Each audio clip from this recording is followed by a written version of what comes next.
देख रहे हैं वक्त से बोल और मैं हूं आपकी होस्ट मोमिन शहबाज। नजर डालते हैं आज की अहम तरीन खबरों पर।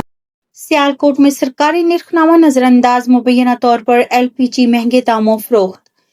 खबर शामिल करते हैं सियालकोट से हमारे नुमाइंदा मोहम्मद असगर भट्ट की रिपोर्ट के मुताबिक गुज़श्ता रोज मीडिया सर्वे के मुताबिक सियालकोट डस्कप स्टोर के गिरदोनवा में LPG गैस ब्लैक माफिया महंगे दामों फरोख्त करने में कामयाब, जबकि हुकूमत की जानिब से गुज़श्ता रोज LPG की कीमत में 67 रुपए 33 पैसे फी किलो कमी के बाद नई सरकारी कीमत 241 रुपए 43 पैसे फी किलो मुकर्रर कर दी गई है। मगर अफसोस के साथ बताया जा रहा है कि डस्का गिरदोनवा में मुबैना तौर पर कई मकामात पर खुलेआम LPG अब भी 450 रुपए फी किलो तक फरोख्त की जा रही है, जो सरकारी निर्ख से कहीं ज्यादा महंगा है।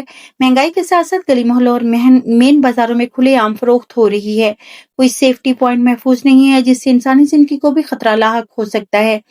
अवामुन्नास की ज़िले इंतजामिया, तहसील इंतजामिया और SHO थाना मुख्तलिफ थाना जातों मुतल्लिका इदारों से मुतालबा किया है कि मुबैना मुनाफाखोरी और अवाम को लूटने वाले अनासिर के खिलाफ फौरी कार्रवाई की जाए, सरकारी निर्खों पर अमल दरामद यकीनी बनाया जाए और खिलाफ वर्जी साबित होने वालों के खिलाफ सख्त कानूनी कार्रवाई की जाए, ताकि अवाम को हकीकी रिलीफ मिल सके। इंतजामिया से मुतालबा करते हैं कि वो अपने दफातर तक महदूद न रहें।